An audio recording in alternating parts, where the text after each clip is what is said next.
ഹേ beauties, അപ്പോൾ ഇന്നൊരു hair care ആയാലോ? ആദ്യം തന്നെ നമ്മുടെ മുടിക്ക് ആവശ്യമായ അളവിനുള്ള ചെമ്പരത്തിയുടെ ഇല എടുക്കാം. നിങ്ങൾക്ക് പൂവും യൂസ് ചെയ്യാൻ കേട്ടോ, എൻ്റെ ഇല അതില്ലാത്തതുകൊണ്ട് ഞാൻ എടുത്തില്ല. പിന്നെ നമുക്ക് വേണ്ടത് പേരയുടെ ഇലയാണ്. പേരയുടെ ഇലയും നമ്മുടെ മുടിയുടെ ലെങ്തിനനുസരിച്ചുള്ള അളവിന് വേണം നമുക്ക് എടുക്കാനായിട്ട്.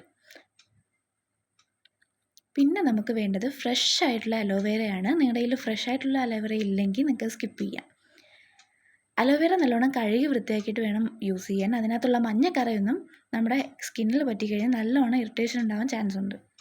ഇനി ഒരു ജാറിലേക്ക് കഴുകി വൃത്തിയാക്കിയ ഇലയും പിന്നെ ഈ ഒരു അലോവേരയുടെ ജെല്ലും കൂടെ കുറച്ച് വെള്ളം കൂടെ മിക്സ് ചെയ്ത് നമുക്ക് നല്ലോണം ഒന്ന് പേസ്റ്റ് രൂപത്തിൽ അരച്ചെടുക്കാം.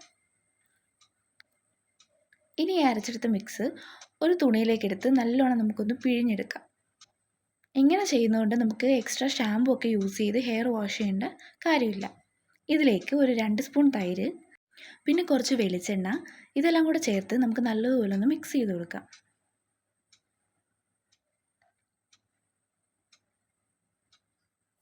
നമ്മൾ ഏതൊരു ഹെയർ പാക്ക് അപ്ലൈ ചെയ്യുന്നതിന് മുമ്പ് നമ്മുടെ ഹെയർ നല്ലതുപോലെ ഡീറ്റാങ്കിൾ ചെയ്യണം. നമ്മുടെ തലയിൽ താരൻ എന്തെങ്കിലും ഉണ്ടെങ്കിൽ ഇതുപോലൊരു വുഡൻ കോമ്പ് യൂസ് ചെയ്ത് നമുക്കതൊക്കെ ഒന്ന് ചീവിക്കളയാവുന്നതാണ്. ഇനി നമുക്ക് ഹെയർ പാക്ക് അപ്ലൈ ചെയ്യാം. ഞാൻ ഇവിടെ ക്യാമറയുടെ ഫ്രണ്ടിൽ വെച്ചിട്ടാണ് ഹെയർ പാക്ക് അപ്ലൈ ചെയ്യുന്നത്. അതുകൊണ്ട് കുറച്ച് ബുദ്ധിമുട്ടാണ്. അതുകൊണ്ട് നമുക്കിത് ഫുള്ളായിട്ട് അപ്ലൈ ചെയ്തിട്ട് വന്നിട്ട് കാണാം. അപ്പം ഞാൻ ഇവിടെ ഹെയർ പാക്ക് അപ്ലൈ ചെയ്തിട്ടുണ്ട്. അപ്പോൾ ഇതിൻ്റെ കൂടെ തന്നെ നമുക്കൊരു ഫേസ് പാക്ക് ആയാലോ? വാ, വേറെ ഒന്നുമല്ല, നമ്മുടെ എല്ലാവരുടെയും കയ്യിലുള്ള കുറച്ച് മുൾട്ടാനി മിൾട്ടിയും പിന്നെ കുറച്ച് തൈരും കൂടെ നല്ലതുപോലെ മിക്സ് ചെയ്യാം. എന്നിട്ട് ഇതുപോലൊരു പാക്കാക്കി നമുക്ക് ഫേസിൽ അപ്ലൈ ചെയ്യാം. ഈ ഒരു ഫേസ് പാക്ക് സൺ ടാൻ ഒക്കെ പോകാൻ നല്ലതാണ്. അതുപോലെ നമുക്കെല്ലാം മുഖക്കുരു ഒക്കെ ഉണ്ടെങ്കിൽ അത് റിമൂവ് ചെയ്യാനും നല്ലതാണ്. പക്ഷേ വീക്ക്ലി ഒരു 1 or 2 മാത്രം യൂസ് ചെയ്യുക. ഓവറായിട്ട് യൂസ് ചെയ്ത് കഴിഞ്ഞാൽ നമ്മുടെ സ്കിന്ന് നല്ലതുപോലെ അത് ഡ്രൈ ആക്കും.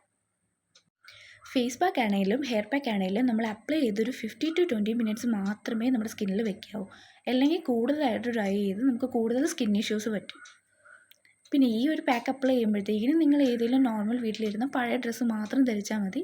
അപ്പോൾ ഇതിൻ്റെ ഫൈനൽ റിസൾട്ട് കണ്ടാലോ?